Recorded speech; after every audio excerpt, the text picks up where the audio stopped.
Jesse here? Coming? I'm taking his airplane away. Look at Yeah, the only one I knew of that wasn't going to aerospace. I like this too. Yeah, I told him, I said, Astroplane, "Jeremy, yes. fly the plane, I expect an hour of work. And I'm paying for the plane, I'm paying. I expect you to clean my hangers, I expect you all this. He said, well, I'm doing stuff, but he ain't done nothing. And he's got 150 hours flying, 105 in my car. So he flew the plane with that, and I says, I need you to go home to Randall. She's in the car. Little birdie told me that Park plane sitting down there in Nevada, and I'm waiting for his dad to tell me how he's going to get home. He'll figure it out. Because they're not budgeted to go away. I hope it's at 141 and it's not strict. Yes, they're sold us, so But that's true. So if that's the case, I mean, You know, that'll be interesting. it's interesting. We're Just FYI. That was Brad that was going to do that one, right? I told Brad to.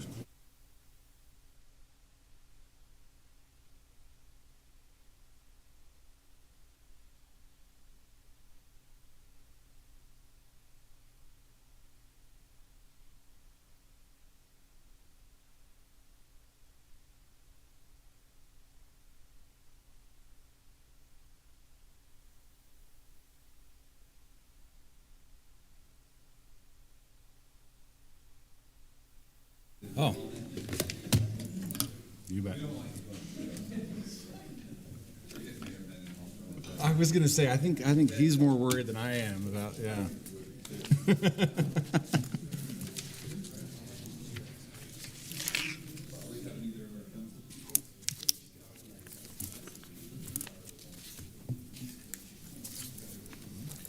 I'll send him a text real quick. That's good.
This used to be Woodhouse's playfield.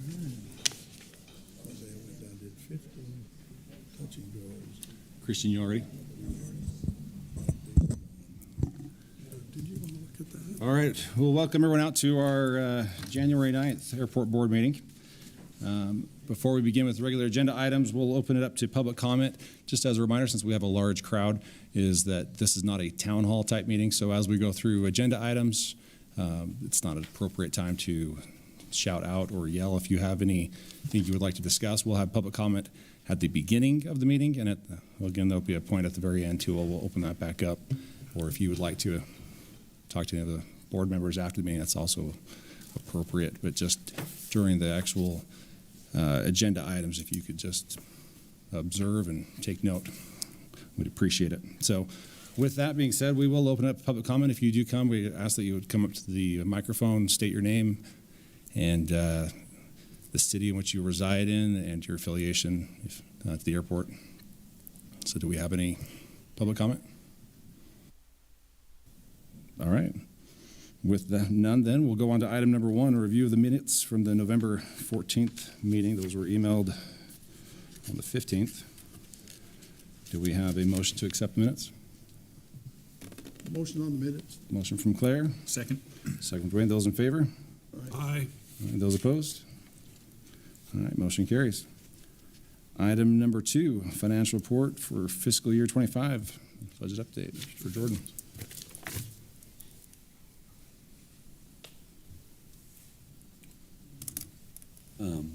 I emailed those out this morning. I need to get better at sending them earlier. The big thing that's going on this time of year is in December, we send out invoices to those that have property that needs to make lease payments on hangars or undeveloped ground. So those invoices have been sent out, and we're starting to receive payments there. Those payments are due by the end of the month. Yeah. I think it's worth noting this fiscal year, this is the first fiscal year where the city's not budgeting any funds coming from the general fund to help subsidize airport operations or capital. So that's good to note. But any questions on the airport finances? Yeah. So just look through it real quick. You think we'll meet our projections on our income for the year? And how our hangar payments trending? I mean, I know I made mine.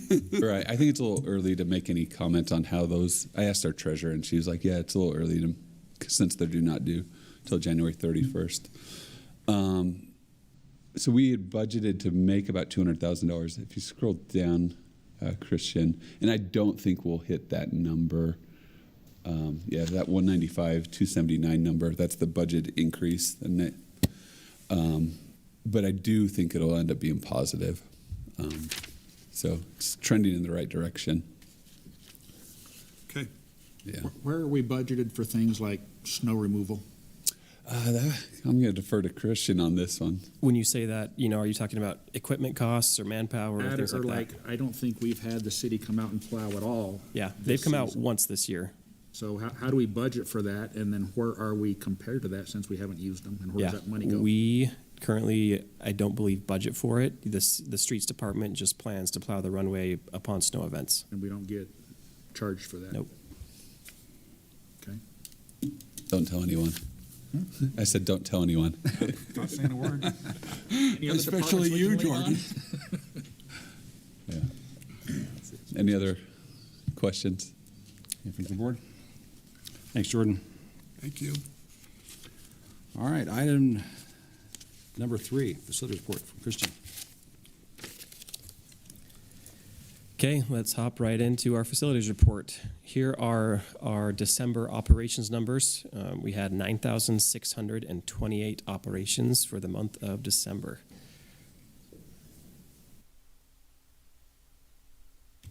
And looking at our 2024 total operations, we had 118,549 operations.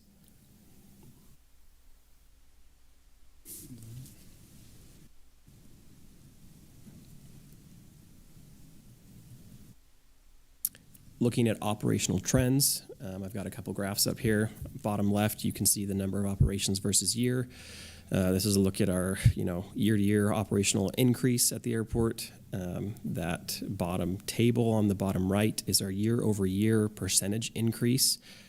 So the last 3 years, we've gone from 10% to 49% to 58% this last year.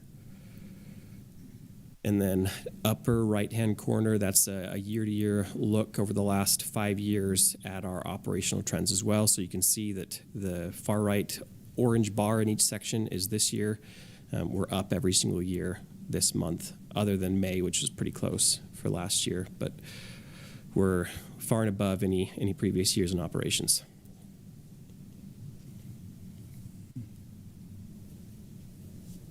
Gate access update. The gate company is behind schedule. Currently, we're targeting the first week of February to move over to that new system. Again, to reiterate, hangar owners will receive 2 free accesses per hangar that they own. Tie-down lessees will have 1 free access. Hangars, sublease tenants, and businesses is kind of a case-by-case situation. And then just any others that are contractors or what have you are also a case-by-case. Again, that'll be a $40 setup fee for anyone that doesn't meet those parameters, and it won't be just anybody and their dog will get one. You've got to, have some good reason to be accessing the airport. If you haven't filled out any information requesting gate access, feel free to scan this QR code, and we'll reach out and get that set up with you. Any questions about gate access? Is it still an app based on a card, or what's We will have cards, but are wanting to give those out on a limited basis. Cards are not as secure. They can get lost. If you have an RFID reader, you can transfer that information to other cards and distribute that. So we are preferring and trying to push people to use the app over a card. Okay. Wings and Wills 2025, that event date has been set for September 27th. We do have a planning committee, and if any members of the public are interested in being part of that committee and helping us plan the event, we're open to that. Reach out to myself directly, and I'm happy to include you. Just one day? We're doing anything? about- Currently, it's planned for one day. We will look at the option of maybe doing an evening event on Friday, and maybe including a drone show and some evening performances or twilight performances, and doing something Friday night. But again, that's TBD as the planning committee evaluates costs and the impact on the airport. Fly-friendly campaign update. The draft figures are completed. I'll go over those in the next few slides. The presentation and final input will be at the following board meeting that will be presented by JUB, who has put these together. Following that, once the board approves that, implementation will be through NOTAMs, published on our airport website. We'll publish that on ForeFlight as well. We're working on creating a practice area layer that you can download and add to your ForeFlight so you're aware of practice areas. We'll put that in the AFD or chart supplement, and we'll provide laminated copies to all of our base flight schools so they can have hard copies in each aircraft. Here's a look at practice areas. We did meet as a safety committee yesterday with all the flight schools and did get some really valuable feedback. So again, these are draft figures. There will be some changes before the final presentation at the next board meeting. The main changes here are we take away all of the practice areas on the south end of Utah Valley that are east of West Mountain, and we've pushed everything west of West Mountain while trying to avoid any approaches or departures into Spanish Fork and Provo airports.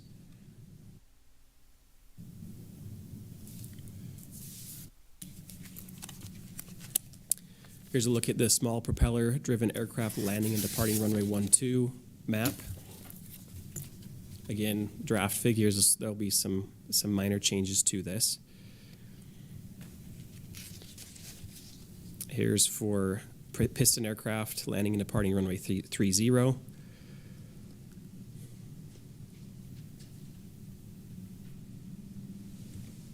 Large turbine aircraft landing and departing runway 12.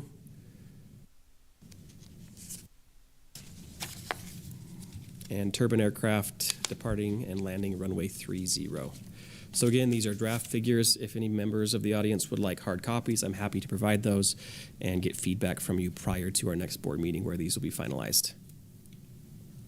So that looks like the slides are showing the traffic's going through Provo's airspace on that as it comes in. Yep.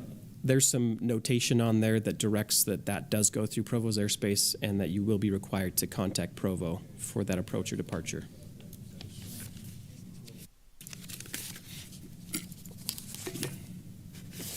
And that wraps up my facilities report. Fantastic. Thanks, Christian. Any questions from the board? All right. On to item number 4 then. We've got an ATP business application. Josh Klein. If you're here, go ahead. Come on up, podium. How you doing?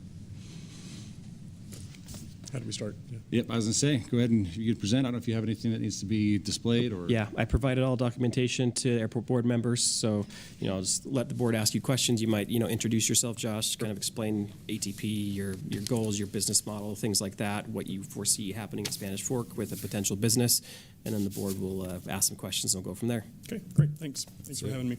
My name is Josh Klein. I'm the VP of Quality Assurance for ATP. We're a nationwide flight training provider. We've been around since 1984.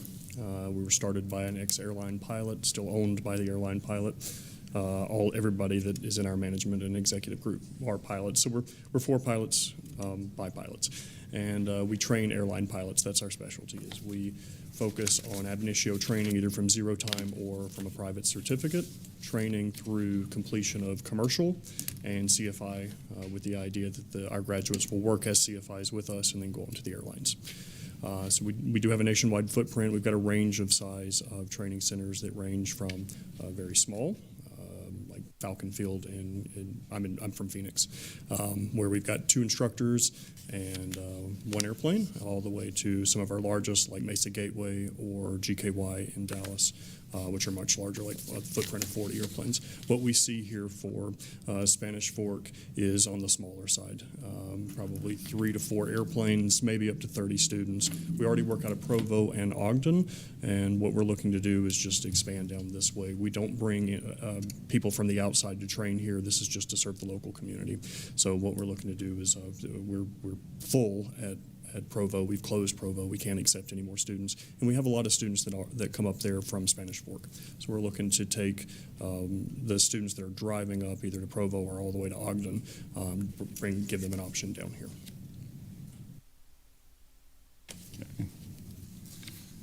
All right.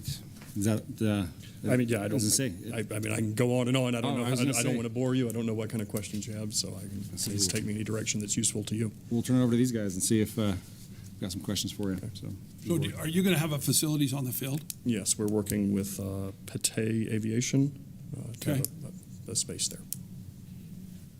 When did you anticipate coming on? As soon as we can get space. We're pretty nimble. Like I said, we've already got airplanes at Provo, so we could just fly airplanes down. There are instructors that are eager to get down here. So as soon as I can get a facility, we would be interested in starting.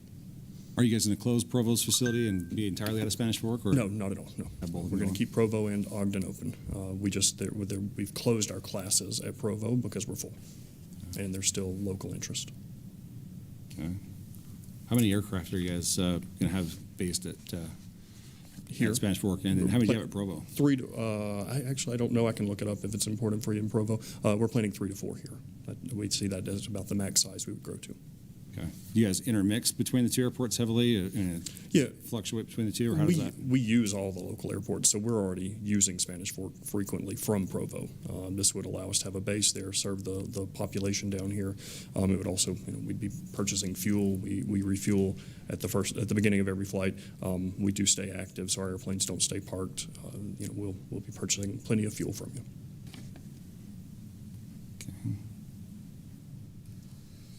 All right. Anything from the board? What your facility that you're building, is that already in agreement with PD Aviation, or is that We have started an agreement with Pathé. So Is it Petty? Patey? Petty, okay. At least that's what I believe it is. But, are you guys already building the structure with them, or is it? I'm sorry, I'm not up to speed with that. I know that we've got an agreement with them. There's money exchanged. I'm not sure where in the process we are with them. Okay. I was going to say, with that, there are a handful of minimum standards. I would say Chris is probably going to be your best resource on that. But without a facility in play, that's going to be kind of one of the big items that's going to be kind of a hold up on this. So we operate at 80 airports nationwide. We meet or exceed those requirements at every airport. We have no objections to doing whatever it is you all need us to do to operate here. Yeah, and I've communicated those standards with Mark Butler with ATP. I think the main obstacles currently would obviously be hangar space, classroom space, restrooms, that type of stuff, with the facility not being constructed. I would also note maybe other operational concerns. The airport has currently 8 flight schools. I've communicated that with Mark. As we looked at earlier, we've got about 120,000 operations a year as a non-towered airport. So there is a lot of concern from airport management and airport board members with operational efficiency at the airport. Have you taken that into consideration with moving a facility here to Spanish Fork? We have, yeah, and we pride ourselves on our professionalism around aviation and what we do. Everything we do is focused on certification. We don't lease our aircraft. We don't rent the aircraft. We only use them for training students who are going to go for a check ride and continue on in the industry. So we're very focused on that certification in our training. We have a safety department in Jacksonville, Florida. That's where our headquarters is. That monitors all of our flights. All of our aircraft have ADSB in and out. We pride ourselves on our safety. So we monitor the flying. We have our own limits on. We won't allow more than, if there are more than 5 aircraft in the pattern at any airport, we don't go. So we have our own restrictions to not overload any airport. And we do that from a safety perspective. So we have a very rigorous safety management system and have a very detailed flight operations manual with limitations on that, all focused on safety. One example of that, we don't fly single-engine aircraft at night, except as required by the FARs. We do that out of just, if you were to lose an engine, it's dark, it's pretty scary. So that's where we we throttle our own operations back in an effort to maintain a safety standard that we're comfortable with.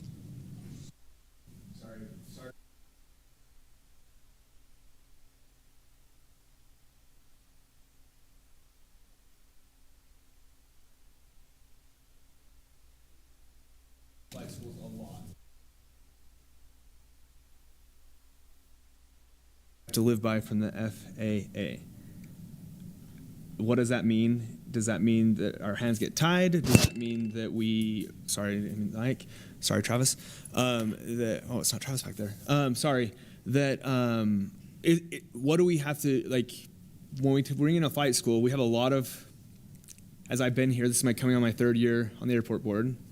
The entire time I've been here, we've talked about air traffic and the problems behind it. As we add more flights, flight schools bring in a lot of flights.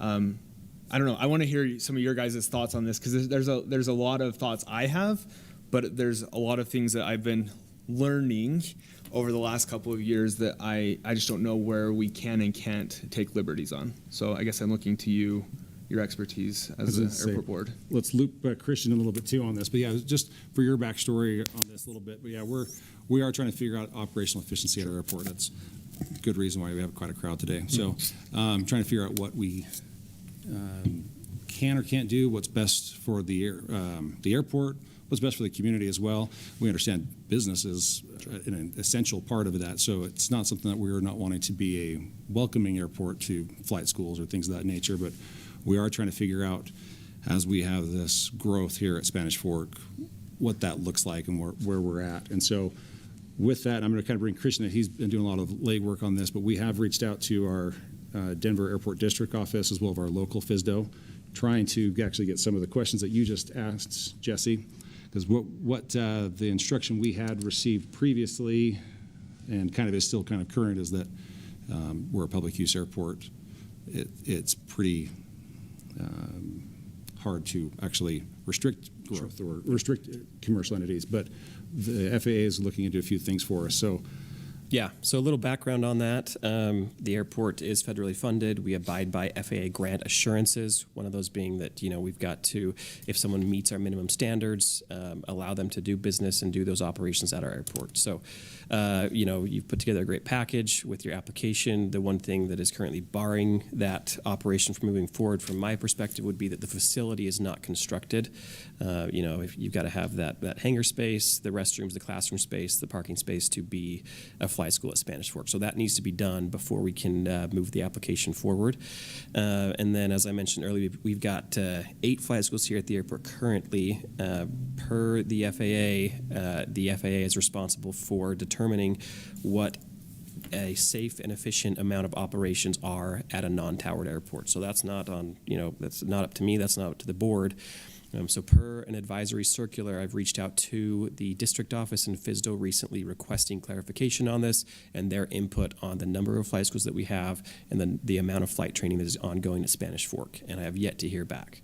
So pending that, we'll have to see what the district office and the FSDO says regarding Spanish Fork's operations.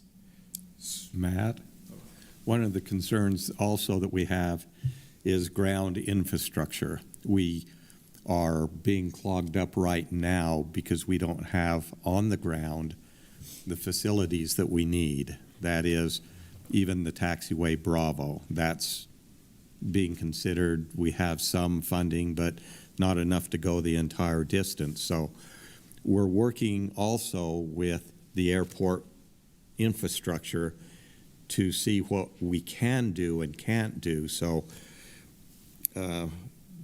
this is going to probably have to be tabled for a little while until we see the full impact and the ability that the airport has now to bring in more aircraft, more training. So that's kind of my recommendation, that we just table it until we get the information from FAA. That way we can move forward with maybe better answers and better direction than what we have. yeah, let's go with that then. Let's for Josh. kind of just to rehash on this. Yes, please. Let's go ahead and table your request to the next meeting.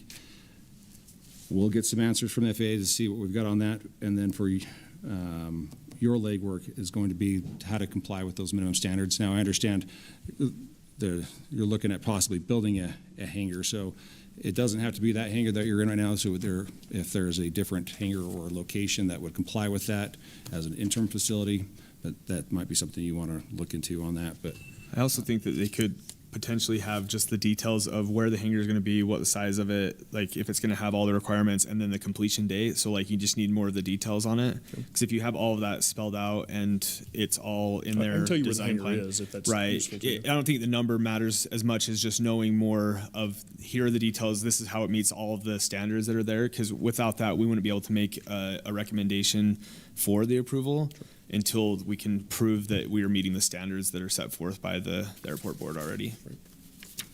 so what I'll do for this, Josh, is why don't you just work more with Christian on this, make sure we got the minimum standards, and then we'll get back with you on what we're able or looking for as far as additional growth on the airport. So, And I'll just have Mark reach out to you. Okay, great. Any other questions for me? no, Okay, thanks for your time. Thanks, thanks for your application, and thanks for your interest in Spanish Fork. Sorry. On that. All right. Item number 5, PD Aviation FB application, Brad Mertz. You can solve the debate on how to officially say. What's that? I said, and you can solve the debate on how to Patty? No. Patey, there you go. Let's put it in the notes, in the minutes. P-A-T-E-Y, Patey, yes. So you hopefully received the application in your packet today. So I'm sure you can read just as good as I can. And if you have any questions, happy to answer them. But just in summary, essentially, Patey Aviation Development, as you know, is building hangars on site. And we're excited about it. We've had some good progress. Have you seen those hangars going up in the air? We're pleased with the progress on that. We feel like we're ahead of schedule and things are moving well. The city's been great to work with throughout this process. What we're proposing is an FBO. This has been all along the plans for this development, is to offer an FBO on site. And this application is requesting that. Essentially, we're looking at a temporary location until the permanent FBO is completed. Happy to answer any questions you have on that. Questions from the board? So why the hurry? What's the logic behind why do we need an FBO today? Well, the plan is always to have an FBO, and we're ready to get started. Just like we've been ready to get started with building hangars, I think we've delivered on that, and we want to deliver on the FBO. So I had a chance to look at your site plan today. There's no FBO listed on it, or for the going forward on what's over on Main Street. Or have we got an idea how that's going to happen? Yes. So the FBO was going to be originally in our phase 1. We've decided to move it to the phase 2, and that phase 2 should be submitted to the city here pretty soon. Okay. And that'll have the FBO located on it. Yeah. Have you had a chance to review with Christian our requirements for an FBO? Yes. Mm-hmm. Yeah. And do you meet all those requirements? Yes, we do. Yeah, absolutely. What about tie-down spots? Tie-down spots? Yes. I mean, that's in the application. So we plan on having tie-down spots, yes. And could you help me understand where they're going to be at? Because right now we have no tie-down spots. So to in the clarify new, there, go that's ahead. for the temporary application, not Right. the permanent FBO location. So the question is, where are the tie downs today? Yeah. The tie-downs today? Yeah, we don't have any today, but we will in the future when that FBO is completed. I think it might be a good idea for the board, again, to withhold approval until, as Jesse indicated, facilities are in place so that we know what we have. Seems like the footprint is changing, so we really don't have a firm idea of what is going to be in what place until it's actually there. So again, my recommendation would be table it until we see the permanent facilities in. And maybe not allow for temporary facilities, because that should have been in phase one. So I think we need permanent facilities and not temporary, because we've already got some concerns with that now, the temporary facilities. And if we're going to maintain standards, I think that we need the permanent facilities before approval. That's my opinion. Can I ask a question? I don't know if this is Christian or if it's the board. Again, forgive me. What would be the advantage to having a FBO earlier than later? We have a FBO right now, correct? Just one. So what would be the advantage to having a temporary one, or what is the disadvantage of having one earlier? I just don't know what that would be. I think bottom line advantage may be fuel competition, things like that on the airport. You know, the more people you have doing certain business types, the more competition there is, could drive price lower. But again, to Brian's point, you know, the precedent that was kind of set with ATP was that we stick to the standards that we currently have and not approve anything temporary unless it's permanently meeting minimum standards for the airport. I think from our perspective, we just would request the same consideration that's already existing at the airport with temporary facilities and an FBO. And I think that's to Christian's point, if that's, we're trying to get more in line with what we've got. Correct me if I'm wrong, but there's more requirements for an FBO other than just to provide fuel service. But that's all you're listing on here is your service is just a fuel truck. Under the temporary location plan, Correct. yes. Correct. So operationally, how does that look? Where are you getting your fuel from? Well, we're in negotiations with that right now. We have, getting fuel is not a problem. So you're just going to drive the truck off to pick it up and then drive the truck back? Is that what that looks like? Because there's not a fuel farm for you guys on the field yet. Correct. There's not a fuel farm. Yep, correct. So I'm kind of in line with what's been said before. Correct me if I'm wrong on the requirements, Christian, but I think an FBO has to be more than just a fuel service provider. Along with that, there's got to be adequate hangar space. We talked about the tie-down space just a few moments ago. Restroom availability, lineman availability for call-outs, as well as permanent set hours week to week. And we'll have that. We'll have the alignment available during set hours. If it's absolutely necessary to have restrooms, we can make that available. Not a problem. Like I said, I think we're just looking for the same consideration. You've had temporary operations there now, and without a permanent facility, and that's what we're requesting, is the same consideration. How long is this temporary status? Probably we're looking at probably 18 to 24 months before something's permanent. Probably on the lower end of that. And I don't know, how long is the temporary one existing now currently? When you say temporary, can you One clarify that's that? a temporary facility on site now. The current FBO building? Mm-hmm. Well, it's temporary. You have a temporary one right now.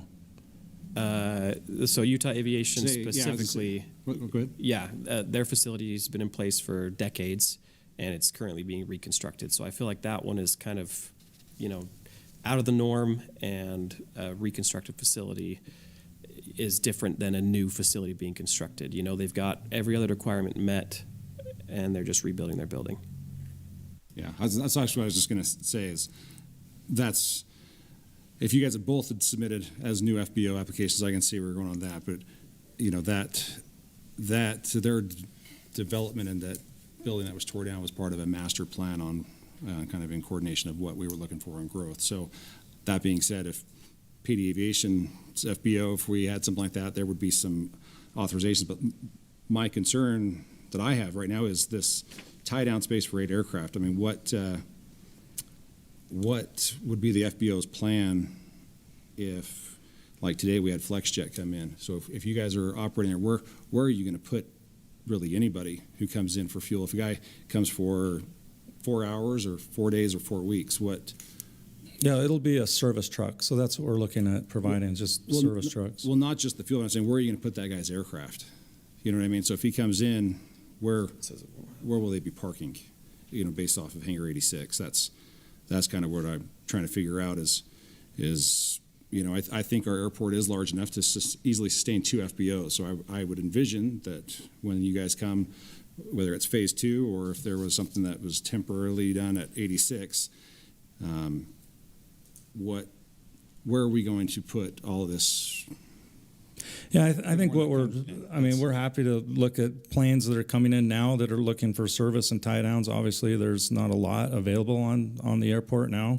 We'll be adding a whole lot more when our project is finalized. And in fact, I think even this first phase, that'll be completed here. We'll have a number completed. We should have C of O of some of our first ones with tie down space here very shortly. So that's going to happen sooner versus later. So we're just looking to have a truck on site that can have another option at the airport that's providing a little competition and better fuel pricing. So, is there? Because it sounds like really what you're looking for is the opportunity to sell fuel at the airport. Exactly. Is there a different way of accomplishing this to bring fuel to the airport without doing a temporary FBO? Yeah, and I think the main obstacle here, by the standards, by the book, is the 8 hard surface tie downs.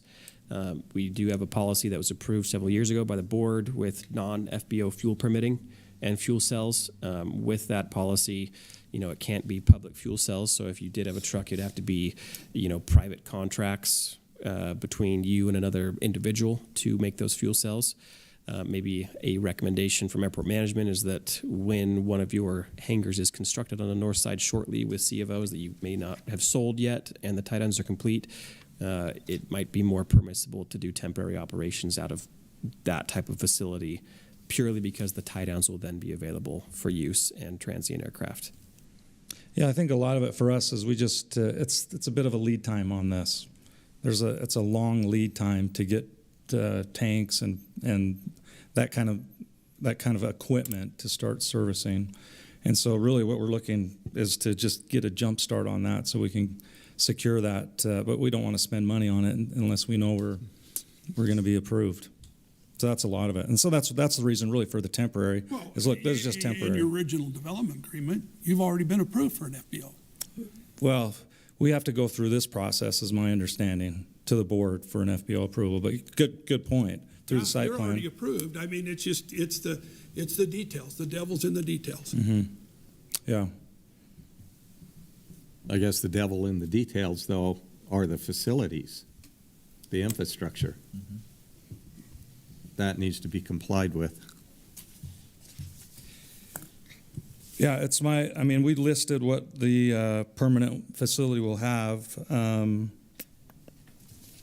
we will have those 8, and perhaps the board could even look at doing, hey, once you have those 8, we just need some kind of approval so we can put the money down on this equipment, which again has a huge lead time, and if the board approves it based on 8 tie downs, and we'll probably have those in a few months. But the time to get the equipment is going to take a lot longer than that if we keep delaying. We'd like to have something available sooner versus FBO already later. been approved?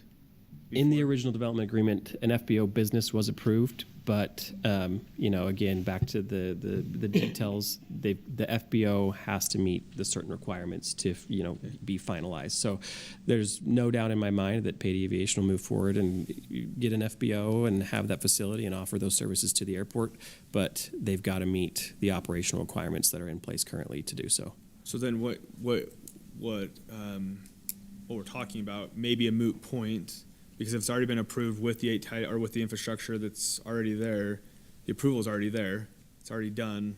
So then you would already have that once you have the infrastructure there. Oh, if you're saying, hey, you're approved, once those 8 tie downs are done, that's good enough for us. That's what I'm hearing. I don't know. I'm not saying that. That's And what I think- I look at a lawyer because Yeah. there's an attorney to make sure that we're not messing something up. But Yeah. Their kind of initial submission to have an FBO facility was approved, and this issue specifically ties to business licensing approvals, from what I understand. So then there's nothing really for us to do at this point. Then Yeah, if they meet the FBO requirements, then they can move on and get a business license. so there you go. As I was say, Brad, that's where I'm kind of seeing this too, and it's kind of what I recommend to ATP is maybe not the actual building you're in, but a temporary structure. I think 86 works, but as long as, I think right now, from what I can see looking through this, the 8 tie downs is probably the biggest holdup. So I'd say once those are in, you guys are Good to go. good to go. But, Okay. Yeah, that's fair enough. and if you can secure 8 tie downs prior to the ones that you guys construct, you know, 'cause that's, but So what's the recommendation? I don't think they're. As soon as they get the 8, they come back, and then we recommend that they get their license? I missed. Well, I don't think we're that we done. have to, because I think it's already been Already been approved done. in the original development. The FBO itself has already been approved when they did their original development. That's what I was conferring with Christian about. And if that's already been approved, there's nothing for us to approve at this point. Because the FBO has already been approved as once they meet the recommendation. Yeah. So in your current site plan over on the north side of the field, Yeah. are there any of those hangars that are designated to Pady Aviation? All right. Yeah. Well, I mean, we're selling a lot of them, but we'll own a few of them too. Yeah. But as of today, you guys have not physically said this hangar is ours. No, I mean, we're looking at the sales process and see what people want, but we will end up with some that are ours. Correct. It's just a matter of sales. Jesse, I think to clarify though, correct me if I'm wrong, Christian, but it is a two-step process. So the FBO, as much as we've said you can have an FBO, there's still an extra application that has to be approved But that's with all outside those here. requirements, right? Well, with that specifically, I've got to provide minutes to the business department saying that the board has recommended this business for approval, and then they can get the business license issued. So I think, you know, a recommendation for approval based on meeting the requirements is absolutely acceptable. But again, it would have to wait to be submitted to business licensing until all the requirements are met. And I think that's what we're asking today. I was going to say, is that what you're looking for? Yeah. You're looking for us to say that once you meet all the requirements of the ordinance for an FBO, go for it? And if it's related to that 8 tie downs, yeah, great. And that helps us have assurance that, okay, we're not going to buy equipment and then all of a sudden, oh, you're not approved. I think So- being careful though, I don't know if it's just the 8 tie downs. Yeah, I was going to say. Because there's a list of things that it has to be. Yeah, I addressed those in Right, this. but to what I'm hearing and what staff is recommending is it's not just the 8 tie downs, it's all the infrastructure has to be in place, or at least like whether that's in a different orientation today or not, that can be done, but those things have to be met before the FBO would be approved. I would agree with that. Yeah. Well, it sounds like the that's FBO what- has been approved, is what I'm hearing. Yeah, but he's just saying, before it goes to minutes with your Yeah. site plan, just make sure that all the 12 items or whatever is on that list. Yeah. And I understand it's And you rehash it, yeah. storage sufficient for 2 to 10 aircraft. Yeah. And the 8 tie downs is really what we're talking about. I think the bathrooms, it looks like you have a couple other things that you say are not happening during that. I don't know that those are required for the FBO or not, but if those are required in the ordinance, those are going to be required by the business department before you can have an FBO. We can say whatever we want to up here today, saying, hey, this is approved, but if we aren't meeting the ordinance as it's listed by law, they will not be able to issue that business license. Oh, sure. So Christian, does he need to have a fuel farm, or can we just have a truck? There's no specific requirement for a fuel farm. It says that they've got to provide 2 types of aviation fuel for public sale. That means you need 2 2 trucks. Yeah. Jet A and Av is what the plan is, yeah. Okay. Well, then do we have a motion to, I don't know how to say this properly, but I guess it would be to accept the FBO's request pending meeting all of the regulatory items in the airport code for a FBO.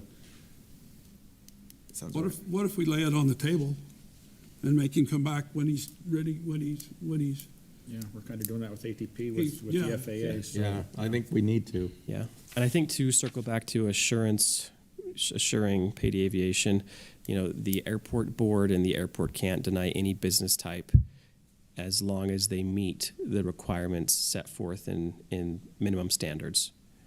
So Pady Aviation is close. When you're there, it's right on through.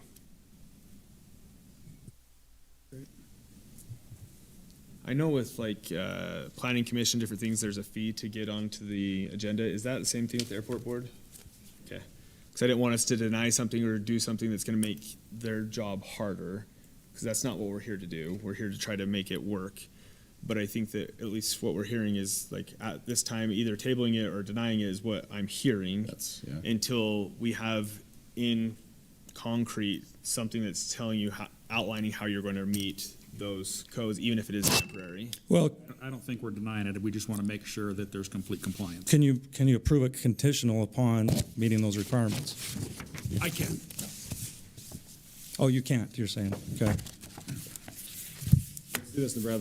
Instead of going for the denial, let's just table this if you want to figure out how you'll meet those compliance is, and then represent the board. Okay. We'll just go with that.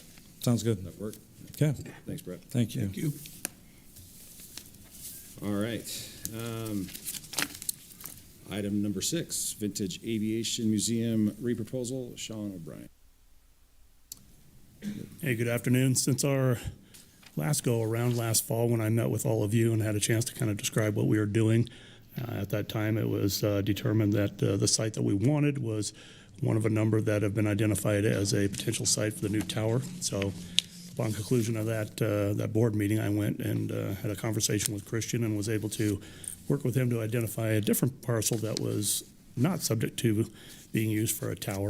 And through a number of conversations and meetings, we've been able to come up with something that should work and still allow for other entities to develop other pieces of the parcel, but also not to be a negative impact on anything around us.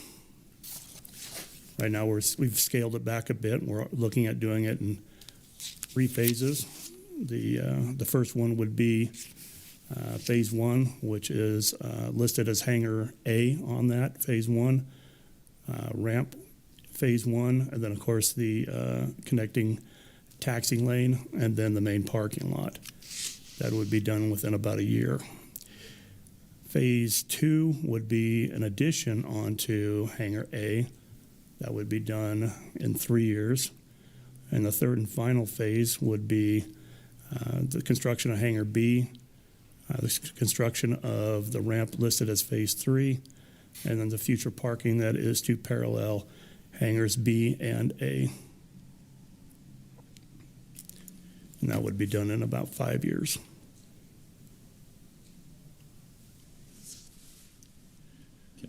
So at this time, we're just trying to see what the board thinks of this, and we're welcome to any feedback, and we're happy to, change things up a little bit to accommodate, the city, the board, and other entities, because we want to be able to, work well with others.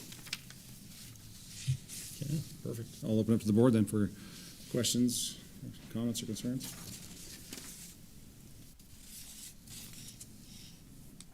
What does it say? I'll go with the first one. What can you just rehash timeline out for phase 1 and hangar A? What is that? You're ready to break ground immediately, or you're still trying to secure funding for it, or what? We just need to, get the permits in place. Part of that process will be once we have formal approval, we'll get the surveyors out there to formally survey everything to make sure everything's properly located, because there is, we just recently learned, 1,000-foot setback off the AWAS to any structure that exceeds 20 feet in height. So that's going to be real critical. And we didn't want to get the surveyor back involved until we had formal board approval, because we didn't want to keep asking them, okay, keep revising, because, they're very busy. We value their time immensely. And are you still looking for nonprofit, looking for some sort of relief or reduction Yes. on lease rates? Is your project dependent on that? Dependent on the approval or dependent upon? Lease. Yeah, so the lease, it would be ideal because we're a 501c3 and also bringing something to the table and not just being an entity that's setting up and being all about us. It's also be for tourism.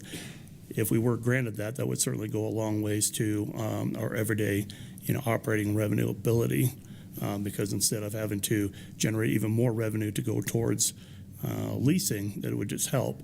Is it going to be an impact? It would be, but I don't see that being a huge issue. It'd just be something we'd have to get, creative about and how we, distribute our funding. So approval isn't necessarily going to indicate the lease, I guess, payments, one way or the other. Right. So approval would be to do the building regardless of the lease. Right, because Christian said he was still looking into some different things to see, what that would look like as far as, could we get a no-cost lease? And if so, what that would look like? And if we couldn't get a no-cost lease, what would that look like? Thank you. I know one of the items concerned as going down that path is pending approval on this. If this is done, it goes into a kind of development lease rate for the square footage at 8 cents a square foot. The problem is if we tie up this land, and it's not going into a normal lease rate, you're not really securing the spot is kind of the concern, that we have as a board, that if the FAA is very specific that if there's anything like this for a nonprofit organization, that it has to ensure that nobody else who would be for profit or providing,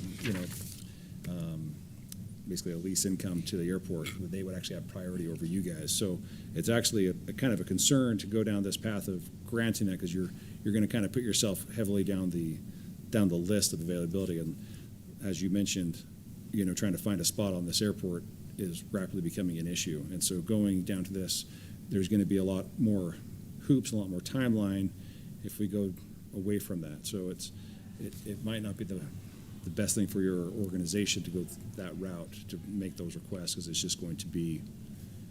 That's interesting you bring that up, because we were unaware of that until now.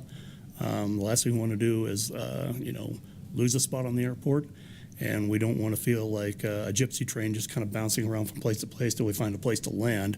We'd like to get this going sooner rather than later, so it not only benefits us, but it benefits the general public. Yeah. So if that means we end up at the end of the day having to, do a traditional lease, and so be it. Yeah. I would, that's kind of where Brian's question there, that was something that was kind of addressed to us, is that it might be, behoove you to go with the traditional mindset on this and not, and go into, once if there's an approval on this, that square footage is at 8 cents until the building is constructed, then it goes to the standard lease rate, that it's going to probably be a better decision. If it's nothing you have to do, we can go and look at other routes. It's just going to be a heavy timeline on that.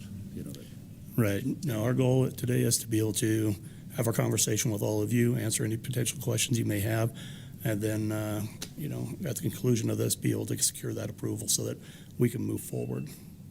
Through that, okay. I know with the new site there was some concerns with another proposal I think that's on the agenda today. Did that get worked out?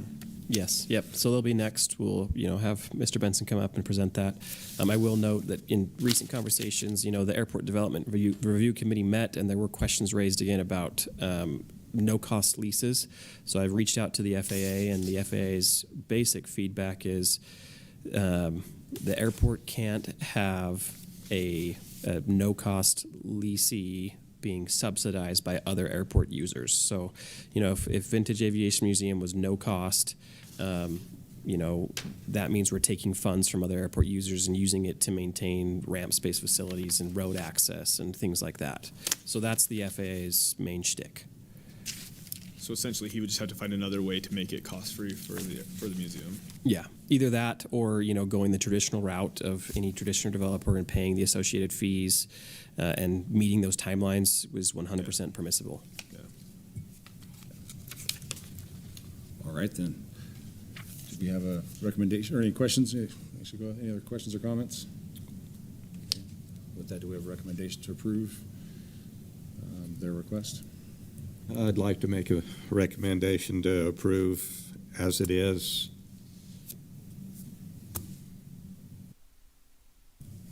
Okay.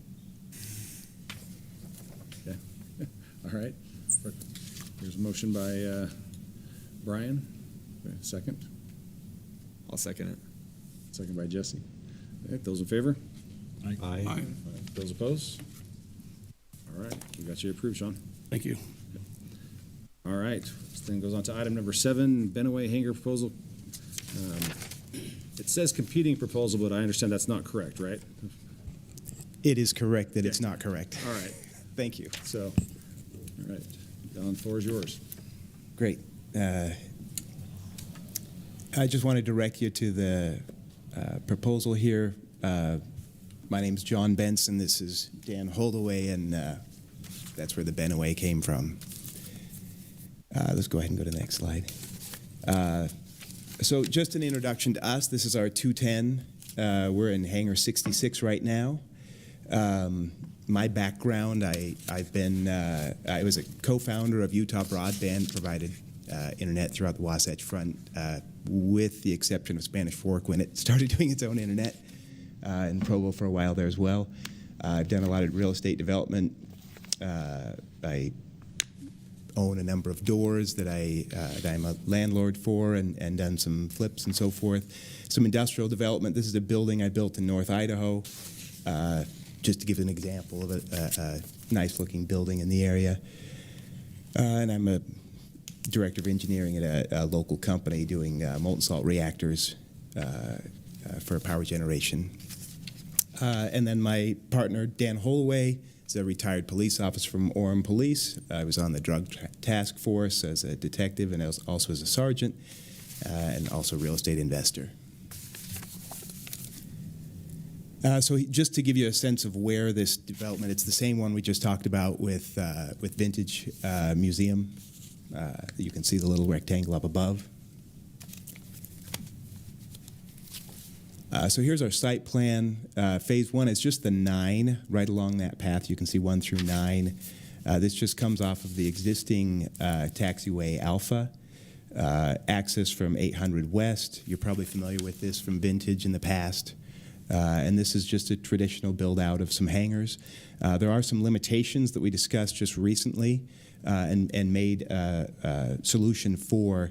Specifically, we have to be 500 feet away from the AWAS. We have to be 500 feet away from the center line. But then also there's a height. So we're clearly just right at that limitation, so we can utilize the space as efficiently as possible. But also there's a limitation that Sean, I think, mentioned about the 1,000-foot radius as well, that the buildings all have to be 20 feet or less to limit weather disruptions to the weather system. And so these hangars are built to be right at 20 feet, to be as large as possible without breaking that boundary. Again, to utilize that space as efficiently as possible. If you want, and you can see we've got a phase 2 and phase 3 that we can look at in the future. Phase 1 is what we'd like to look at right now. Just trying to make sure we can utilize that space.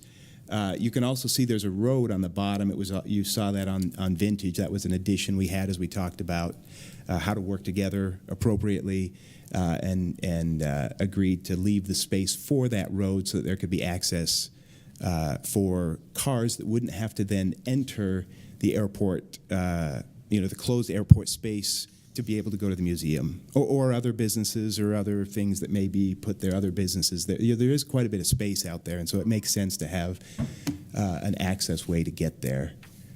And so we would have a gate right there as the pavement. You come off 800 West, you can turn in, you have our gate there, and then have the 9 hangars right there. They're each 60 by 60s. Question. Yeah. The 20 feet, I assume that's from the base of the weather station, not anything to do with the ground you're on, but that's from the weather station. That's right. Yeah. As far as I understand, I think Kim was explaining that. Do you want to go ahead and answer that? Yes. It's from the base of the weather station. It has the wind sensors at 30 feet, and you can't have anything within 10 feet of the wind sensor in that 1,000-foot circle. Okay, so It's based on where have you checked that to see where you are, where the ground is versus where you're going to be, and your fill? Make sure that you stay under that limit? Yeah, that's a great question as far as the actual ground.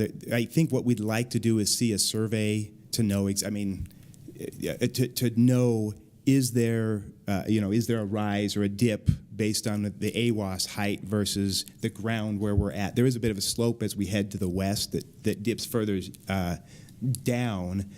I guess it's possible if we had to go to 19 or something on our spot, it's possible. There's also a potential leeway to work with on the AWAS itself. That AWAS can be placed at 30 to 33 feet, correct? And we believe it's currently at 30? We don't know, but yeah. So the AWAS might actually just be a little bit higher, and there might be even a few feet on the AWAS side.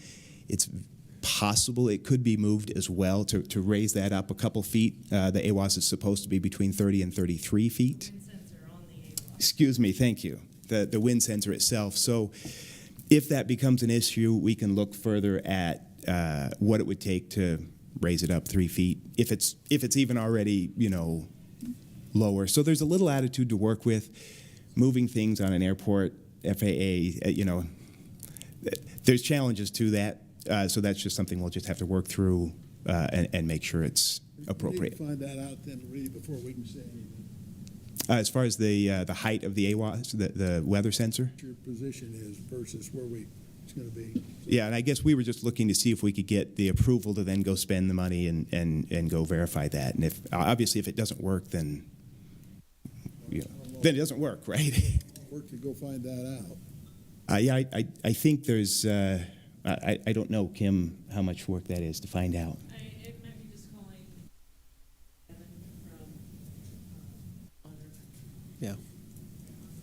Next time they're out, I don't know when you have your next because it is maintained by FAA.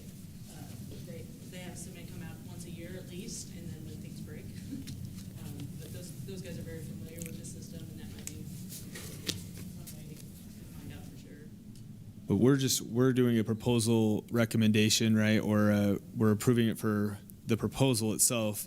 The building code would then be done through the building permit process, Yep. and that's where this 20 feet would come into play. Yeah, correct. We wouldn't let anything be built out of code or out of FAA compliance. And also, all buildings on an airport or structures have to go through the 7460 airspace process. Yeah. So this would have to get approval through that for the FAA to look at any impacts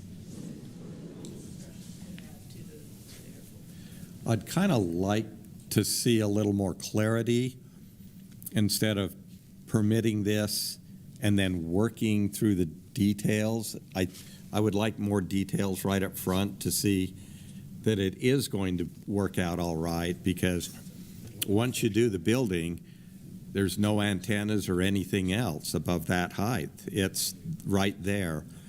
So I would like to see more clarity instead of once you get it, then try to work through and what if it doesn't? So It wouldn't be us. It wouldn't be him getting it. It'd be so. This what we're doing is we're approving him to go forward and then make some financial decisions, right? Where he has to get surveyed, he has to get some approval, some engineering done. All those things have to happen. But if we're not saying we're comfortable with it, he doesn't want to go spend that money to go get the engineering done, because we're talking a lot of dollars that he's going to start spending on that. no, just some simple information, right? So that he knows he can work through the details. Right.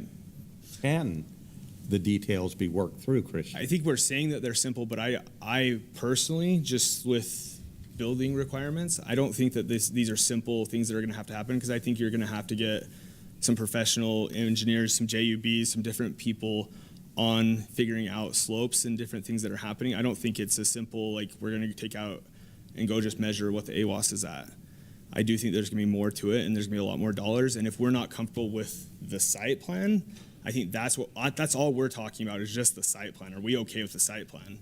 And if we're not, then that's a different story. But if we are, I think that this is just the first step in them being able to start moving. And, Mr. Benson's submission meets the requirements. Once development is approved, the developer stays in very close communication with airport management and the airport engineers, as well as the city community development department. There are a lot of permits, processes, things like that, which I'm sure you're aware of, Mr. Benson, that need to be put in place and conversations that need to be had to move a development forward. That's right. But as it is, your request meets our requirements. And as the airport manager, I don't have any concerns with it. Kim, any comment there? Yeah, situation is up on that side? Is there water available? Something of that size, all connected, you're probably gonna need at a minimum fire hydrants, if not sprinklers, you know, or some sort of, something like that, you know. I don't know if that house up there is on city water or if it's on a well. Is there water available? You're gonna need power. Yeah. I assume you're not planning on restrooms out there. Did you have something first? I believe that house is on county utilities. I don't think this. I don't know. Maybe Ian, if you have any thoughts to add there with utilities that are accessible in that area. But as it is, the fire marshal would be the one to make the call on sprinkling the hangers, the firewall needs there, and then hydrant needs. Yeah, one way or another, we need water and likely sewer anyway. Whether we talked to the one of the city engineers, and this was just the other day, and he wasn't exactly sure exactly where the nearest connection is. The furthest away it sounded like was about 2700 north, which is just, if you go down 800 west, it's right here, potentially as much as 1,500 feet away. It could be as close as that house right there. And so those are costs that we'll have to dig into further. We just like to have the approval to then know that we can work through these things. All right, well, I'm going to motion to approve the site plan, so that gives you the ability to go move forward with the surveys and things like that, with the understanding that you find out the stuff you need to find out, and if it comes back to be good, you're going to come back to the board with your full development with specs on hangar sizes and all that stuff, Sure. displays for board Parking, approval. fences. Yeah, all that. Yep. I would like to retroactively extend that to the Vintage Aviation Museum. That if they're developing in the same area, they need to be held to the same standards and requirements. Yeah, that does make, so. All right, we have a motion. Dwayne? I second the motion. Second from Brad. Those in favor? Aye. Aye. Those opposed? All right, motion carries. Now, Thank you. with that, Sean, since you're still here, yeah, we grilled John a little heavier than you, but yeah, you're good to go. Yeah. So if you guys, I know you guys have been working together, but you guys are going to be under the same standards as that same 1,000-foot radius, same water issue and sewer. So we'll just kind of go from that. So. All right. Let's see. All right, so that concludes item 7. Item number 8, airport fees, presentation and discussion. Christian Davis. Okay, item number 8.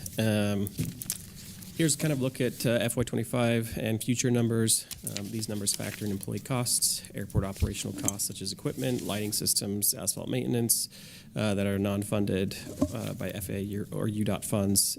Specific capital improvement projects are not included in the numbers below, specifically referencing Taxiway Bravo. So that green upper line, those are kind of hard numbers that are in place as of FY25. Looking down the road with FY26 through 30, those are kind of some of the looks at the operational and maintenance costs, the projected revenue to be brought in, and then the surplus or deficit based off of those costs and revenue. The bottom line that this table presents is that the airport can absolutely be self-sufficient as far as daily and yearly operations and maintenance. The problem that we are starting to face is funding large one-time capital projects. What are some of those upcoming large capital costs? We've got our main parking lot upgrade. That's roughly $500,000. We've got improvements along 700 West that the city is requesting we participate in. We've got the tower siding costs, which upfront would cost about $250,000. Again, that is not clear if that is possible to be FAA reimbursed in the future. And then the Taxiway Bravo remaining costs are roughly $5 million. And then looking further down the road is an airport operations building to house staff and equipment. So what is the root of the problem? FAA dollars are not stretching as far as they used to. Again, referencing Taxiway Bravo. When the North Hangar projects were approved, our FAA CIP had the majority of Taxiway Bravo budgeted for over the last several years. That capital improvement plan and the dollars allocated towards Taxiway Bravo has been cut by the FAA. Inflation, especially with FAA dollars, is a huge killer. The cost of airport infrastructure and meeting FAA spec is insane. And number three, airport growth is forcing budget constraints. Airport growth and revenue does not match the needed infrastructure costs. It absolutely meets the operational efficiency costs and day-to-day maintenance. But when it comes to the huge infrastructure costs, again, the main one being Taxiway Bravo, that's where the airport budget runs into issues. What are the airport priorities? I think the number one priority that airport management and a lot of users focus on is the need for Taxiway Bravo. Again, that's tied directly to safety and efficiency. Number two would be tower siting and share costs in that facility. Again, that is directly tied to safety and efficiency, which is, I believe, the airport board's main focus, and the airport management's focus is always safety and efficiency of the airport. Number three would be the main parking lot upgrade. That ties with parking efficiency and security. Number four is the airport operations building, and that's being the long-term operational and maintenance efficiency and capabilities of the airport team. So looking at our options, we can kick the can down the road and deal with inflation and safety concerns later when it comes to the budget and revenue. We can find outside funding sources. Again, that's something that we can't plan for or bank on. Number three is we can raise and implement user fees. That is a start at raising capital. I don't think there is any logical way to raise $5 million just based off of user fees, but it is a start. And it allows the airport to set a bar for businesses and manage business growth at the airport. Here's kind of a rough look at fee increase calculations and possibilities. A 1 cent hangar increase on existing hangars equals roughly $6,000 per year. That's on existing hangars again. A 1 cent fuel flowage increase equals, either between $3,000 or $4,000 depending on the year and fuel sales. Landing fees with 5 free landings per day. That's calculated at either $1 landings after 5 free is about $25,000. After 5 free landings and being charged $2, that's about $50,000. Looking at FBO and SASO fees for businesses on the airport, a tiered system would consider business size, impact on the airport, and could yield anywhere between $30,000 to $50,000 plus per year. And again, that is totally dependent on the structure of that fee system. Last week, in a large meeting, was thrown out and discussed a hangar sell or transfer percentage fee. Again, that's wildly unknown.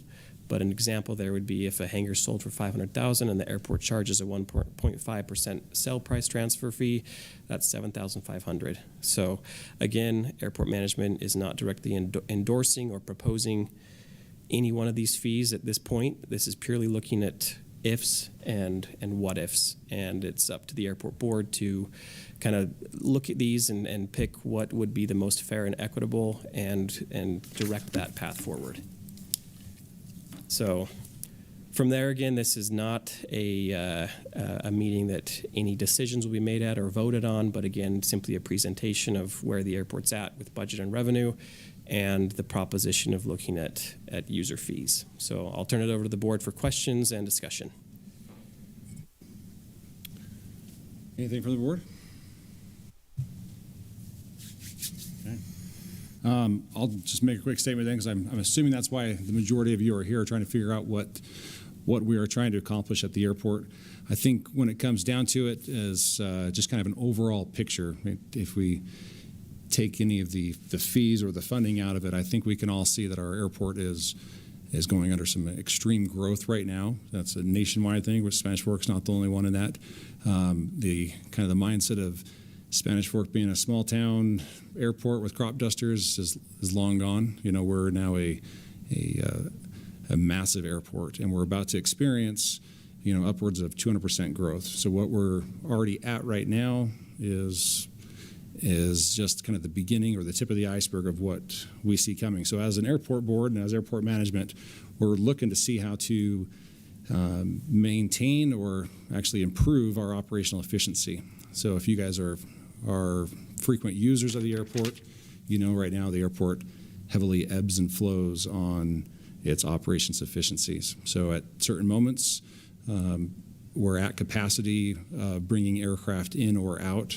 And so with this new growth, I think we won't see the ebb and flow mindset anymore. It'll just be a constant flow. And so with that, we're looking to see how to properly manage that. So there's a lot of airports out there that have experienced this. So we're trying to utilize what maybe they have done in the past. You know, the idea of a single runway is not the best. There's no opportunity for us to have anything more than that. So how do we improve on that? So, you know, we can look to airports like, you know, Carlsbad, or, you know, we're not quite like a San Diego, but they're a single runway airport that has some massive use on that. So the simple of it is we are not leaving any stone unturned on what we can or can't do or what we can improve on. So I know that the users had a town hall that was functioned or supported by AOPA recently.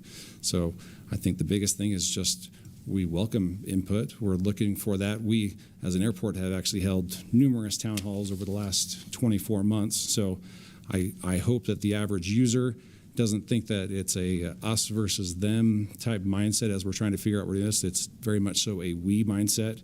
And I think when we explain the problem, and like I said, take away the fees mindset, if we explain what we're seeing this airport going, we're all in agreement it's got some operational efficiency issues. And one of our biggest concerns that we're seeing is Taxiway Bravo. So as Christian mentioned, the issue with that is it's going to be completed basically with a gap in the middle of it that's missing. And with the development on the north side of the airport, that's going to be the larger or more aircraft on that side than what we see on the south side. And with our taxiway that doesn't go full length, in addition to people trying to get in and out of this airport, they're going to now have runway crossings. So every airplane that's parked on the north side will cross the runway. Whether they take off at 30 and get right out, that means that when they land on 30, they're going to taxi back on Alpha and cross as they go. Or if 12's in use, they'll cross to begin with. And then when they come in, they'll do a long landing and bottleneck their runway up. So we're just seeing some issues that need to be addressed. So when we talk about this at our town halls, I've never had anyone say, "Oh, you're out of your mind that we don't need Taxiway Bravo." You know, that's not a needed item. I think we can all see that it is. The other issue with develop on the north side is our helicopters. They utilize that area to kind of avoid the traffic pattern. Once that development's done, we're now going to implement helicopter use into the traffic pattern. So we just have a massive operational efficiency problem. And so we're trying to make this airport usable for all users, make people want to come here. You know, the joke I made earlier was FlexJet showed up today. You know, I'm sure he'll never come back. You know what I mean? It's just so busy and so hard to get out that we have people who are refusing or try every other option to not come to our airport. And as a community, you know, that economic impact that the FlexJet user brought into this airport to our non-aviation users, that's huge. So we do not want any aviation, whether it's, you know, corporate, whether it's commercial, whether it's flight training, whether it's recreational, whatever it is, this airport can sustain all of it. We just all need to figure out what that looks like as it goes through. And so, you know, Christian is working very heavily with about every entity he can. So, you know, we are looking at fee proposals. That's not, like I said, there's nothing that's not on the table right now, but Christian, you know, makes a daily or a weekly phone call, I should say, up to, you know, Representative Owen's office. We're looking into that. We're looking, hey, is there a lobbyist that we can get on this? You know, we heard that St. George got a tower just because they finally got somebody's attention. So we just need to be that airport as well. So it's inviting to see this input here. Again, we welcome it. We want to work together. We're just trying to make it that it's an airport that everyone can use. So with that, we're presenting our problems over and over again, but once this thing gets built out, we'll be living the problem. So. Christian, when are you looking to have a decision made on like what you're like? Maybe it's the board's recommendation that we're looking for. Is this for fiscal year 2025 to 2026, or are you looking next year? Like, when are you looking to try to have this nailed down? Yeah, it'd be the next fiscal year. So either the next board meeting or the board meeting after, there'd be kind of a final proposal, which the board would then vote on. And then July 1st, those new fees would go into effect. Okay, all right. Any other comments or questions from the board? All right, on to item 11, new Title 11 introduction from Christian. Okay, this one will be brief. Again, this is a non-vote. This is more of just the public's here that's present this. This Title 11 covers airport regulations and minimum standards. I'm happy to provide a copy to any member of the public upon request. That will also be emailed out with the meeting minutes to those that have either signed up for the airport notifications or signs in on the roll. That'll be sent to them. But again, this reinforces airport regulations and minimum standards. As it is, the airport's probably got about 2.5 pages of regulations and minimum standards. This expands it to, over 20, and it details, specifics for every business type, developments, hangar construction standards, a lot of different items that have not been there in the past when I think the board and airport management would have liked to have them. All right, any questions on the Title 11 from the board? Okay. All right, that'll conclude our regular agenda items. Again, we'll open up to public comment, if there is any. There's one out there. Mr. Ward. I'll say if you're a member of the public, please come up to the podium and speak into the microphone. That way you'll be recorded on the meeting recording, and we can easily hear you better as a group. And those that attended last week's safety or AOPA meeting and came to this meeting specifically because of that, I'd encourage you to stand up and say your piece and be publicly heard. So now's your time. Thank you. My name is Doug Ford, and I am a hangar owner. And my question is for Councilman Cardin and I guess Jordan, with your comment earlier, Jordan, on that this is the first year that the city did not contribute anything into the airport fund. What is the reason for that? You mean, why did council make that decision to not contribute? They cut the funding out that normally that they've been putting in each year. The budget indicated that there was not a need. Prior years there would always be a need in order to break even for that revenue to come in. I think it was $105,000 a couple years ago. We trimmed it down to $10,000 last fiscal year, and then this is the first year where it was zero. But the need, what's happened is this has been put in on Christian's lap and all the hangar owners to figure out how to get additional funds. And in the other meeting the other day, it was fundraisers, raising, the landing fees and all of that. But I guess my question is the airport not important enough to this city to be able to continue that funding? So I think I can maybe answer some of that. I think one of the things that maybe a misnomer is that the funding was only the $95,000. That's what it was last year, and I think that's what it was for the past couple of years, right? $95,000. Yeah, it was either that or 105. So Yeah, 100,000, give or take a couple $1,000. Yeah. There was a mention here about snow removal this afternoon, right? Like there are a lot of other funding items that go in there outside of that 105 that are there. Understood. What the city has been trying to do, and this was before I came onto the council, has been trying to get the airport to be self-sufficient, like a lot of the enterprise funds. A similar one would be the golf course. That is self-sufficient, that there's not the general fund helping balance that. That's the only reason is not because it's not important. The reason why Spanish Fork took this over when Springville didn't want to be a part of the airport was because we do see it as an asset. We do want it to be successful. There's a reason why I sat on this board. And so I think that one of the things that we're trying to do is trying to figure out ways to make it so that we are helping it to be self-sufficient. But I don't think that means that we're just going to the council, and I'm only one person of the five that would vote, but that we're not saying we're going to wash our hands and say, oh, figure it out. We want to figure it out together, and we're trying to look for creative ways to make this happen. And there's a lot of things that have happened within the last year and a half that weren't when the decision was made to try to get the airport to be self-sufficient, that have come up, right? The air traffic has become increasingly an issue where the tower has become imperative to the safety, at least from what I understand, from what I hear from all of you, has been imperative in the last little bit. Taxiway Bravo is another one of them. $500,000 is not an easy easy thing to happen. So I think that there's lots of things that could play into it. I don't think it is one of those things where we're saying we're done paying for the airport by any means. I think that is just this has been the first year that it has become self-sufficient, and it's also at the same time as where there's been a lot of needs at the airport. I think those two things are separate, but they've come together at the same time. Yeah, I get that. Yeah. But the impression I got from the meeting the other evening is it was really handed to Christian and said, figure it out.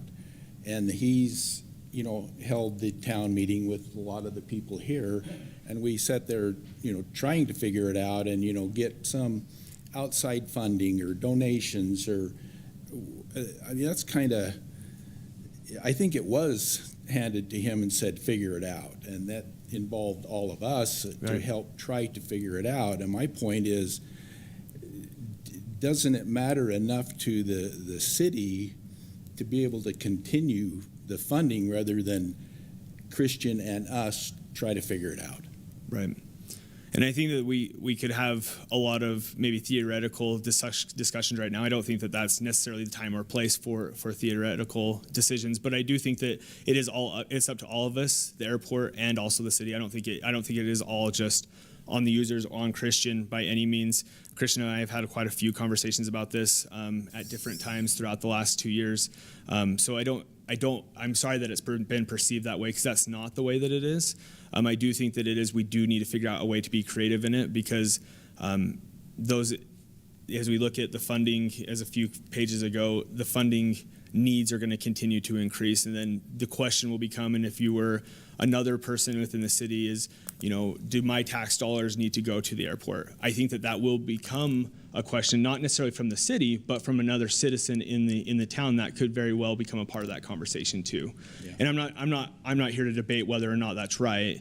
What I think that it is I think that we have to find creative solutions all around, not just when it comes to fees. Because I don't think fees, well, we can see the numbers right here. $53,000 a year is not going to build a $500,000 runway.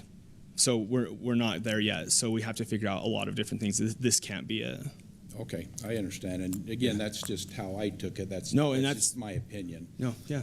Okay, a separate simple thing for Christian, with the new gate access and the app, can you explain how that is going to work? Is that just the app on our phone that we scan, or is it a number we push in? How do we access the gate with the app? Yeah, so with your app, if you're within roughly 50 feet of the gate, you'll open up the app and there'll just be a button that says gate 1 or gate 2 or gate 3, whatever gate you're in front of, and you'll tap that button on your phone and it'll lift for you automatically. Oh, good. Okay. Okay, thank you. Thanks, Doug. Steve, yep.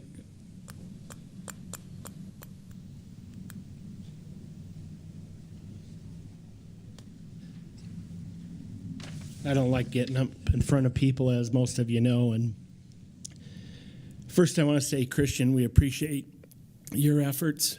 You walked into a hornet's nest, and it's not easy. So I am thankful for your efforts, and I think we're all anxious to move this thing forward. One thing I would ask for, you had a slide about the importance of 4 items. Yeah, number 3, the main parking lot upgrade was promised to us 3 or 4 years ago as we planned and started to invest in rebuilding that new FBO.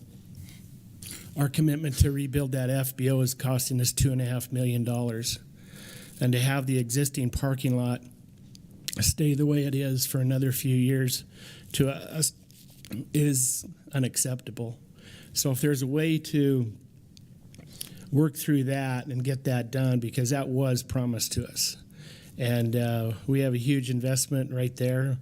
It's been a tough time getting it going. Footing and foundations were finished in the last week. They're excavating interiors of that, and steel will start going up here within a week to 10 days is what I've been told. And so if there's a way we could structure things so we could get a new parking lot at that front gate, that would really be nice.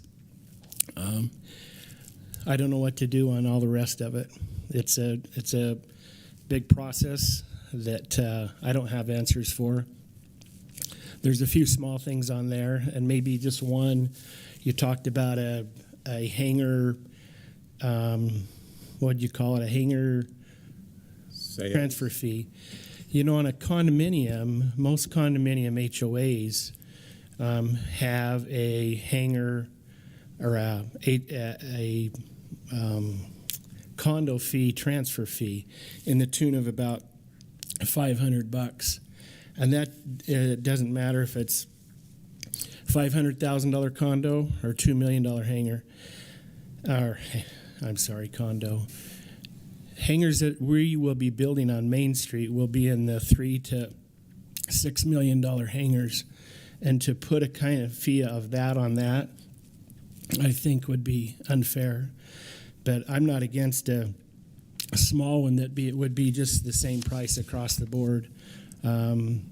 Other things, I think I can get together with Christian and talk more details about it. But again, Christian, I appreciate your efforts in getting all this stuff put together for us. Thanks. Thanks, Steve. Thank you, Steve. Thanks, Steve. And just maybe to answer that, I believe this slide all came from that AOPA conference Yeah, conversation, a lot of this right? is just kind of feedback and potentials, nothing that is, Yeah, I think maybe to make clear is, that was not from the airport board or city that brought that up. So, all right, do we have any other comments? So, if you got something, come on.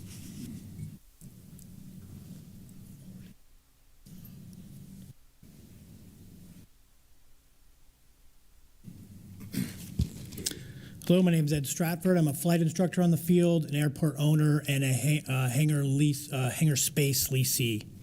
And my comment will be brief. It'll go back to Spanish Fork's decision to not participate in funding toward the airport. My only concern is that given that we're trying to grow at quite a bit of rate and the safety and efficiency issues that we're facing, if there is a accident on the field, there may be a jury that's willing to consider that Spanish Fork's decision to retreat from funding at a moment when funding is essential, and in a multi-pronged way, raising various things, but the decision to retreat that funding at a critical phase where this investment will help safety and efficiency may result in a jury feeling like Spanish Fork doesn't do enough to prevent said accident that might happen. I won't go longer than that in a what if, but I am concerned about the health of the relationship between the community and the operations on the field that might get soured by a potential event in the future. And I'll just leave it there. Thanks. I think maybe to speak to yours, I appreciate your concern on that. I think ground operations, as Brian mentioned, is probably our biggest concern, not so much air operations, but as far as a tower. Flight operations are my concern. Yeah. We've had multiple near misses and mid-air collisions. Yeah. So unfortunately, I guess what I'm trying to say is that that would not really be an airport thing. If a guy goes out on West Mountain, that could be out of Provo, it could be a transient. So, the things locally nearby would be an air traffic control tower. So we have submitted an application for an air traffic control tower. So. The other way to look at this is, if you want taxiway B, that's where the big people are going to order all the nice food from Spanish Fork. This is a moment where Spanish Fork would get dividends by continuing to invest in the airport for the next, let's say, 3 years until this transition is done. And revenues to local businesses and revenues generated directly to the municipality through the taxes of those local businesses who benefit from the multiple increased layout, kind of people who will spend more when they come in, would be a long-term benefit to Spanish Fork. Yeah. That's my thought. I'd say you seem a little combative, so I don't want to go back and forth. I think what maybe this might understood us saying is we have submitted for a tower. We have concerns. That's not really a Spanish Fork City thing, though. So I'm just saying you're kind of comparing apples and oranges. I think Spanish Fork is very interested in having a control tower here, and so we've gone down that road. But I don't. So your concern of air traffic and safety, I think, is valid. Yeah. So I think it's huge, and I just want you to know we are trying to correct for that. No, I really think Spanish Fork's board should rethink pulling back on funding for another 3 years. going to keep, if they kept putting in 100K for the next 3 years, we'd close a lot of these gaps a lot faster and move through an awkward stage. And if they choose not to, then some jury, if something goes wrong, might interpret that decision to be a lack of investment that would then reduce safety in the area. I wouldn't be on that jury, but I think that's something to think about. Okay, no, thank you. Oh, Steve, we got you back. Just one quick question. Is it possible to get a special improvement district at the airport to get this done all at once? Those are always very, very low interest rates, and we could go in and get everything done in one swoop, but can it be done that way? I've had that conversation with the Public Works Director. There hasn't, from his perspective, been any appetite for that or a bond of some type for the airport, and that's as far as that conversation has gone with the Public Works Director. Jesse being on the city council and approving budgets and looking at large bonds for the city might have some more insight there if you want to speak for a minute, but we have looked at that. I don't know that we've looked at it down that road maybe far enough. I think that's probably something that we should look at because I haven't heard of it, and obviously I don't. When those things happen, usually I'm hearing about it as we're looking to go down that road. So I just haven't. I do think that one of the things that we could be talking about is that we do have a VERC industrial area that's been created, and it is around the airport. That might be something that could help with some infrastructure there too. So because they do use air, and so there's lots of different options there. I don't think that we've explored all of them because I think that's. I think that these things have all come to a head maybe together, and so now it's Christian, the board, the city. We are looking for solutions. It's why these town halls, these different things are happening. So I think that Steve, to your point, let's have all of the cards shown. Let's figure it out and see what those are. Because as we come together with our heads together to try to figure out a solution, I think that's where we're going to find those solutions. With an SID or some other process like that with a low rate, and the massive increase in our footprint rent fees over the next 10 years, I would suspect that the life amortization of that bond would be very quickly. Although it wouldn't happen in the first 3 or 4 years, it would happen over 10 years and not 30 years. For sure. Because our fees are going to go, we're going to have huge, resources, but why not get it done right now? Yeah, I think it's a great idea.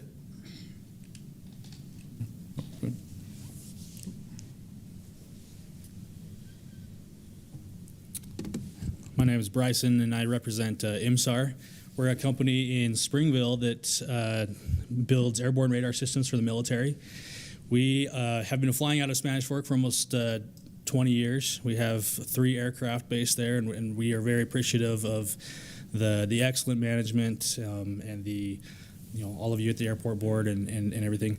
We wanted to talk to you quickly about the fees. Obviously, we've have really great discussion here today and also in some of the town hall meetings. IMSAR's kind of concern about some of these SAZO and the landing fees is just kind of the detriment versus the cost to benefit ratio, right? So if you look at the fees instituted, if we had both a landing fee and a SAZO fee, for example, we'd probably make up around that $103,000 that we're talking about. Even if the city was to contribute, we're only making up about 2% of that, right? That taxiway, and I think we've well established here that those fees are not going to cover the cost of that, and we really are thrilled that the city is looking for. Helping the airport be self-sustained. I think you guys have accomplished that, right? Just by looking at those numbers, which is awesome. But our business relies on a lot of other small businesses here at the airport to operate. Maintenance shops like Brett House, the FBOs. In order for us to operate, they need to operate, and so we're concerned about. Specifically with the SAZO fees, just kind of the burden that might be placed on some of these smaller businesses specifically, and for that reason, we'd invite everybody to just kind of look at the cost benefit, right? We know that the SAZO fees aren't really going to make that much of a difference in the actual improvement projects like we've talked about. That's what we need the funding for. So if we know that, even though we say, it's a start, it's a good start, and we're super thrilled to be looking at these, and we want to be involved in helping find solutions. But let's look at the cost, right? If we're putting undue burden on some of these smaller businesses like the maintenance shops or the FBOs, and also just the reputation that we could get with the landing fees, is that cost really going to, worth the benefit that we're going to get just from that little drop in the bucket? But again, we really appreciate the excellent management, and we fully support the self-sustainment. There's a lot of, I think, economic benefits to an airport that are hard to measure. For example, we at IMSAR, we employ over 100 people, and we're growing rapidly, and most of those people live here, right, in Spanish Fork and in the surrounding communities.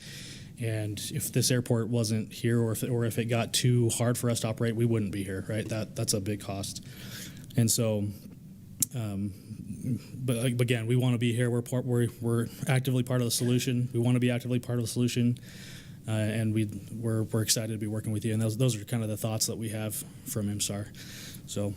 We'd love to also help out with any relationships we could leverage with. We do work with several members from Congress just by the nature of what we do, and if you guys need any help, let us know. So I'll take those contacts. Yeah, I appreciate it. I maybe just to quickly speak to the SASO fee, because I think from the feedback I heard, I wasn't able to attend the AOPA town hall, but I think there might have been some confusion on what that is. But we've at this airport, we've had an FBO fee. That's just a lot of that is to cover the administrative side of things, actually kind of similar to the condo fee that Steve just briefly described. And that SASO fee, that's the intent for that. It's that we have Christian, our airport, and our staff, they spend a significant amount of time working with these commercial entities throughout the year.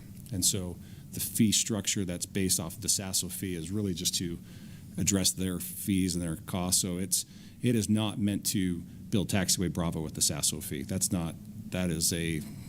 kind of a apples and oranges mindset. That's just matching up an industry standard. So the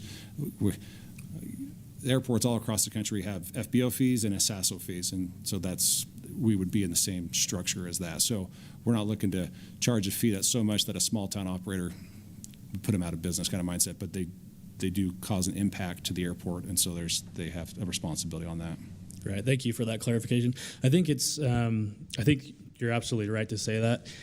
I think some of the frustration, if I could just speak to some of the sentiments that I've felt, not necessarily this is what I feel, but some of the sentiments that I've heard.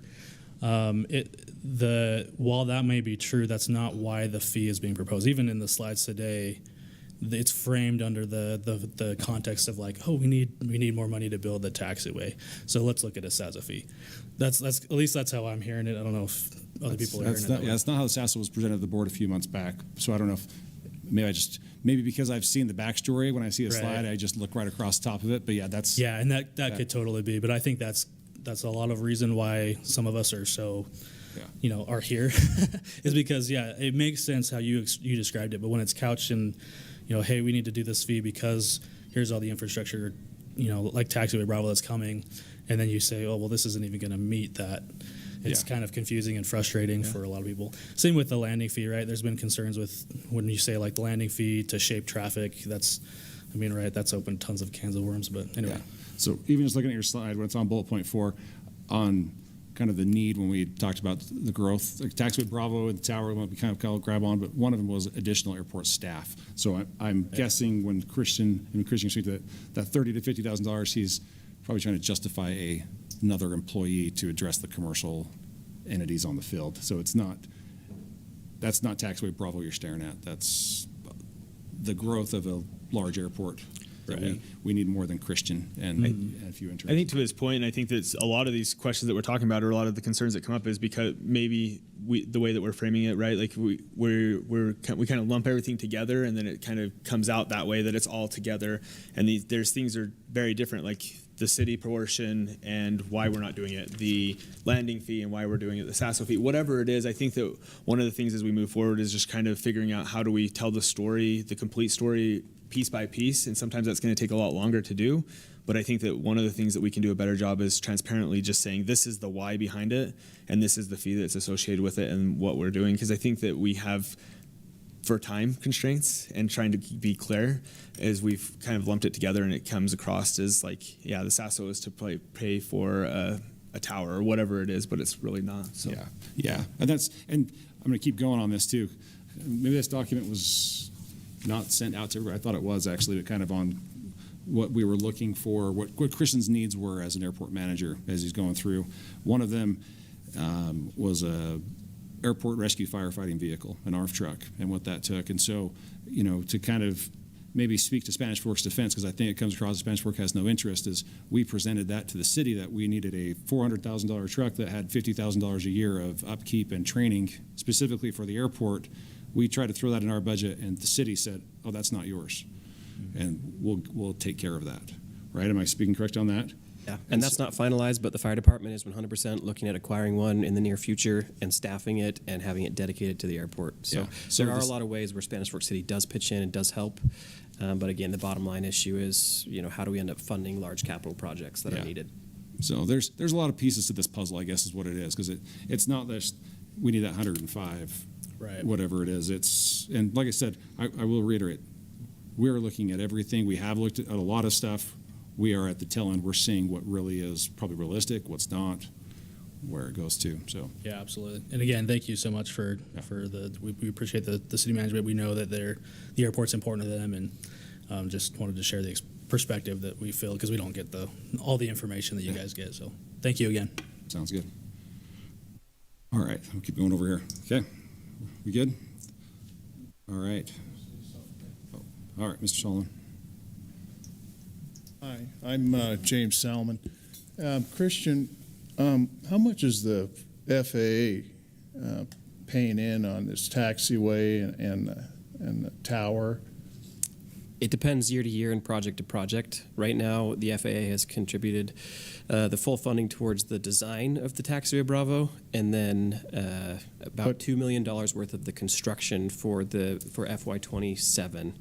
And so that is Why what? FY27, 2027.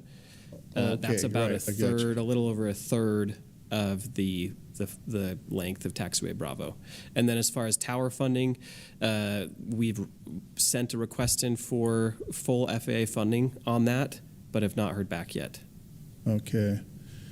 I just, with FAA putting in this much money, we put a little more pressure on the Spanish Fork City to step up to the plate and help out on this, because, the feds are putting in a lot of money into this airport. And I'm just talking to you guys from the city. This small fees here, that's not covering any of that. That can't sustain millions of dollars for these improvements. So I wanted to just throw that out there, and that's something we're already talking about. But anyway, Thanks, James. All right. Okay. Oh, no, you can, yeah. We probably should start wrapping up sooner than later, but no, you guys are taking the time. We'll entertain. I'm Brandon Bailey, and I've just got a couple of points. One, I want to echo Ed Stratford. He made some excellent points. I was actually at dinner with an attorney friend the other day, and I brought up some of the issues that we're facing down here. And he did say that the city's sovereign immunity would absolutely be at risk in a jury, just specific around Taxiway Bravo. If they know that there is an increased risk of accident and they kind of turn a blind eye to it, or they say that it's up to somebody else to figure out. If something like that were to happen, obviously attorneys always talk in circles. There's a possibility that someone might not look favorably upon that, and it could put the city at a higher liability risk than just to fund it. So it may be one of those things that the board considers just going back to the city to explain the need for continued funding for a short amount of time. Part of that was with our meeting last week, we had talked about how Christian was going to look at or analyze with the board on doing an economic feasibility study for what kind of impact the airport does have, not only on Spanish Fork, but to Springville and Mapleton and Payson and Provo and Orem, maybe county-wide, to look at some county funding, state funding to go back to the to the state to explain the economic benefit that the airport is bringing not only to Spanish Fork but to some of these neighboring cities, then maybe they should be chipping in some. The third option, something that I think, Christian, you and I are talking about it at some point, but the city takes all of the impact fees from all of the development that is happening, but they're not giving back. Yes, they're giving back in other ways like the fire truck and things, but maybe if the impact fees from all the development were to be given directly into a fund that could be managed by the airport that would be at Christian's disposal would be an option. So I think that there are a couple of things that should be considered because, you know, these numbers here, like we were saying, it's not gonna do it. So we've got to figure out what we can do to make this airport sustainable. I think that there's still money out there, and I think that we should kind of look for it in a county and neighboring cities as well. You know, all the feedback Christian we talked, I think he is, like I said, there's no stone unturned. We'll look everywhere kind of mindset. There are ones we can directly control as an airport board. There's ones that we can just kind of hope for. So, but no, I think absolutely there's no doubt we'll look around on things. Maybe to go into the other aspect that the two you guys brought up, I think as the board, you know, our concern is operational efficiency for the economic aspect of things. Who are we turning away? Who are we not? I think if we don't address, like let's say Taxiway Bravo or the growth in the airport, people will still come. They just might not buy the hangars on the north side. We might not be able to get people to come in. I think the safety aspect of it is really addressed through the FAA and their procedures and their right-of-way rules and how that's to be done. We can't control that. We can control operational efficiency. So I appreciate your concern. I mean, safety is always something we all want to be mindful of. I'm a big fan.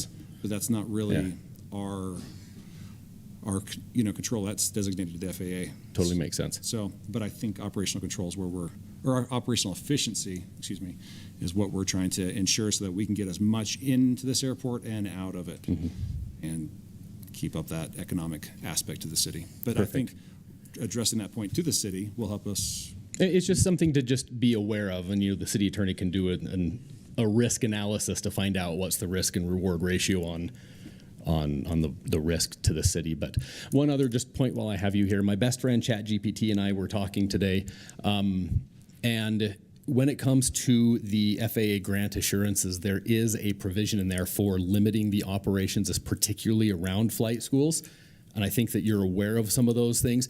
But to have that blanket statement that says we cannot limit a business is not, as far as my understanding is, not necessarily true. That it can be discriminatory, but it can be as long as it is universally applied to all operators within a certain business type, like a flight school, that there can be limits, like Provo does, where they've capped it at 3 or 4 or whatever it is. I think that we just need to have the board write a policy that says we will allow 8 flight schools or X number of wheels on the ground for flight training. And when we exceed that, we don't approve anymore until such time as capacity opens up. To speak to that, we can actually speak to that one. Yeah, Go ahead, we Christian. have reached out to the FAA through the Denver District Office and the FSDO to concur on what we can do to make those limits. So great. That is something that we have requested. Again, federal government's really slow. It's been 3 or 4 weeks and we haven't heard anything back. Wait, our government is not efficient? Okay. No, but I appreciate the board. I appreciate Christian. You guys you're up against not insurmountable, but a very difficult problem. And I think you're handling it very well. So I don't want any of this to look as combative. It's more of just the concern of making sure that we can continue for the next 50 years or so. Absolutely. So, thank you. Matt, can I make a quick comment on impact fees? Impact fees, they're specific to a service. So we have a sewer impact fee, water, power, and those impact fees have to be spent on that service. So we couldn't spend any impact fees on airport. I mean, if it was a storm drain impact and it was handling storm drain at the airport or something, I mean, possibly, but it does have to be spent on that service. Thanks for that clarification. All right. With that, we'll go ahead and call for adjourn. Do we have a motion to adjourn? Sorry, I didn't see that. All right. Oh, motion by Claire. Second by Dwayne. Those in favor? Aye. Aye. Okay, 5:51. Again, thank you everyone for coming out and your interest in the airport. I'll at least stick around for a little bit if anyone has any questions or wants to do anything. If not, we're